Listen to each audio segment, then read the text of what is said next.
Hey everybody. I'd like to thank all the new subscribers and everybody that's been here for a little while. I just want to apologize for not any updates. I've been busy. I've been having a lot of chaos at the house. Some good, some not so good. What else is new? That's life. But I'm going to show you what's going on in my life now. Here we have the clearancing for the garage. 30 wide, 40 deep. Here's my wonderful dirt road that's just completely wrecking my property. That's okay. The road will come in over on this side a little bit closer to the house. This is technically over on the neighbor's property. But I got some really cool neighbors. And they're like, yeah, go for it. Don't worry about it. I'll just fix whatever, I wreck. In the meantime, I've been trying to get up early, and that hasn't been working out too well. Such is retired life. I want to change out this intake manifold and seal a minor leak. I want to swap this knockoff air gap for the Edelbrock Performer. Meanwhile, my garage is getting more crowded with junk. What I got here is a pair of 340 blocks. One I hope to get a stroker out of. The other one I'll build, I don't know, something. Depends on the cylinder wall thickness. And this is a hooker exhaust designed for that truck. Pop it in that 91. It'll sound nice. 2 1/4. In the meantime, I had mentioned something about this earlier. The piggy bank build. Well, right now I'm kind of inundated with stuff that was elsewhere. Now has no home. Just gets piled up. And even getting to this Performer for a swap is a real pain. But I figured I'd let you know. Then I have new AC. Decided to go for the whole entire system because it was 20 years old, and on the outside it was so bad. A lot of the aluminum, well, you know what happens to aluminum, just kind of fades away. I was running about 75% efficiency with the fins on the condensers on the outside, and it's just a matter of time before it breaks down. I could have repaired it for a lot cheaper, but it's a band-aid on a gash. That's no good. So videos are going to be slow because, as you can see, I got a lot of junk over here, and even on the other side.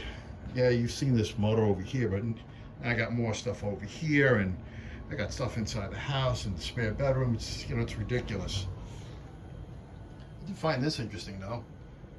When was the last time any of you have seen a GT Krager?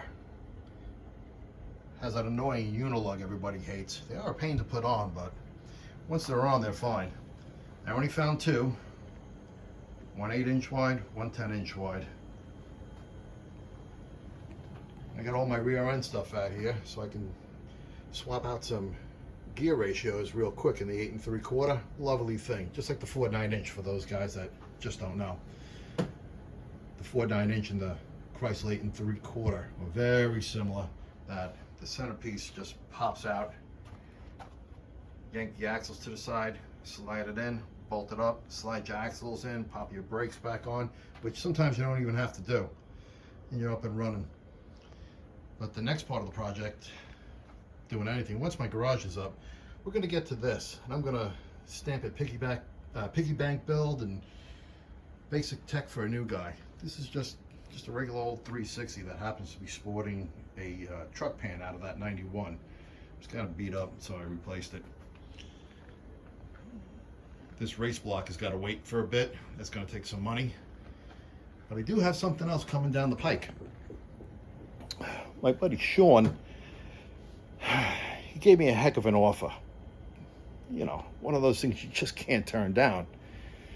He fixed up my W2 heads, gave it some valves, cleaned up the ports, and I supplied some valve springs, locks, retainers. So I'm going to have a nice set of Porter W2 heads that were touched up and needed a little epoxy work. Someone went bananas on it.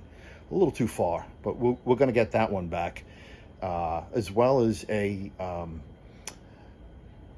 de-stroker crank, I guess you can call it, or a stroke. It depends on what you put it in. Now, you guys know that the Chrysler 340 came with a 3.31 stroke. Mopar would offer various stroker cranks.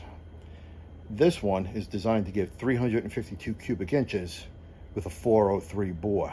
I believe the crank stroke was 3.45.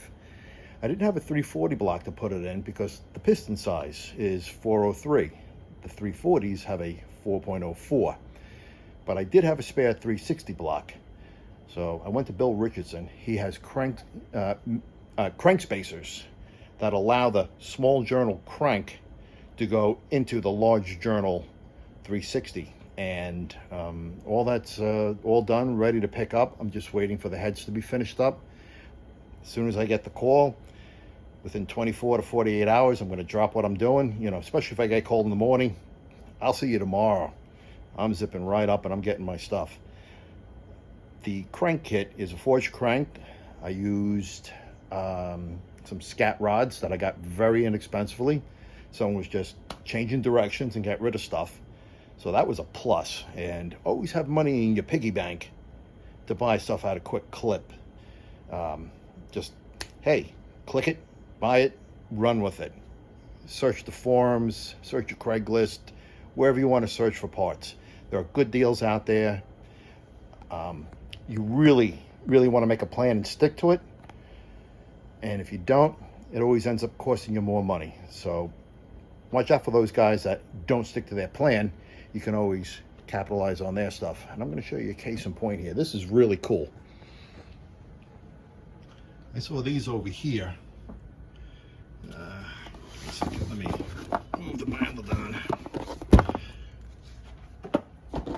This box right here came with these all rings, and will this easily open for us? Beauty. This is almost an unboxing, but not quite, because someone unboxed them before. But nothing like some Icon forged pistons, flat top, generous valve release. It's for a 404 bore. I'll find me a 360, 358 crank too. We're gonna have ourselves a nice 367 to pound the crap out of, with forged pistons, forged crank, and I just need to find the rods. I had picked up a set of rods, cheap as well. They're floating around one of my closet spaces. Guy wanted half the price for the pistons, 500 to my door. I got the rods. They've been around for a while. Got them. It was 200 and change to my door. It was 250 or less. And the rings, the metal rings came with it. Water pumps do. Sometimes you pay full price, sometimes you don't.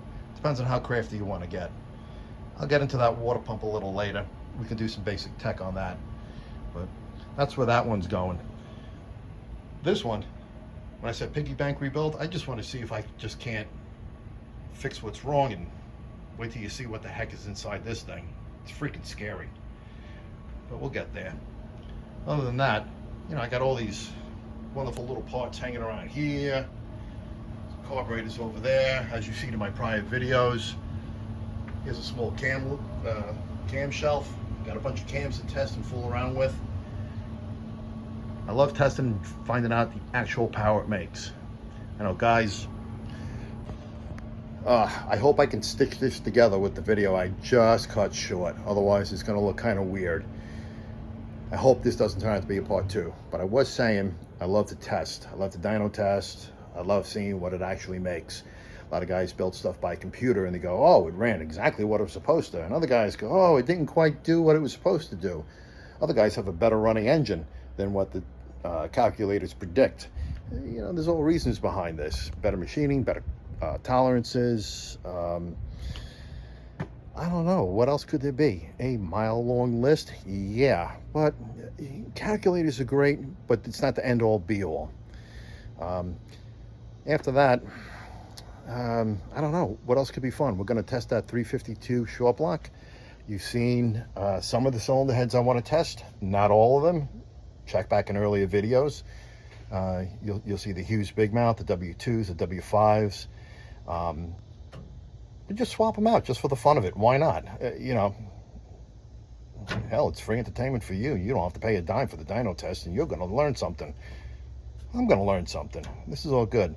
Until then, until I get everything together, and unfortunately, I just don't have money to throw at this like the U.S. government does at its problems, real or, not a problem to throw money at.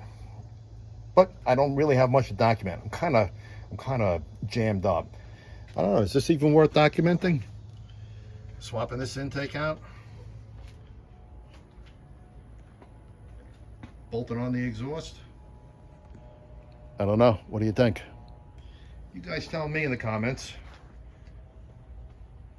Maybe I'll show a little video, especially if I can learn how to stitch this stuff together. Hopefully make it a nice seamless application. Otherwise, this bad boy is pretty much ready to run. All right, until next time. Thanks for joining. Stay tuned. Guess that's the big it. Oh, I wanted to make a quick note. I saw an Uncle Tony video today. He was telling everybody, Steve Magnante, Mr. Magnante is in bad shape. If you just go to Steve Magnante's YouTube site, because that's also where he makes his living from, I think you could use some clicks, subscribe. He makes money from that. Watch a few videos, even if you're not into old cars. The guy loves a junkyard crawl. I love a junkyard crawl. I don't know if you do, but Steve has some type of infection in his brain. Tony was saying he lost the ability to talk. Do me a favor, go on over there, click on Steve's stuff, give him some views. Maybe you subscribe, that's up to you, but it's help a fellow car enthusiast. And this guy is unbelievable because he's a walking encyclopedia. And if he doesn't know, he does deep dive searches, he goes through books, and he presents factual information. Some of you guys that watch Barrett Jackson have heard him during the auction giving facts. And Steve doesn't like to be wrong. If he doesn't know, he'll tell you, I think, or I'll look into that, or I don't know. So he's real honest, real factual, real helpful. Cars guy. Look up Steve Magnante and give him a click, give him some views, and hopefully we'll help him get past this medical issue. Give him a prayer if you're religious. I am. I'll give Steve, you got a prayer for me. Hope everything turns out all right. We need guys like you in the hobby. I'm not a numbers guy. I'm not a restoration guy. I'm a hot rod guy. I like doing, some small racing. But, I would say God bless the restorer. That's a lot of work, a lot of pain in the ass to do that stuff. Especially right. Some guys are like, oh, I'll just swap this out and change that out. No, that's not restoring. That's cutting a corner. Every bolt that comes off your vehicle gets done right, not replaced, especially from Ace Hardware. It'll work, but it ain't right. All right. Thanks, guys. In the comments, let me know if you want to see a little something out of this. And, yeah, I guess I'll do it if you want. If not, no worries. Talk to you guys later. Thanks for tuning in. Like, share, and subscribe if you please. Thanks. Bye-bye.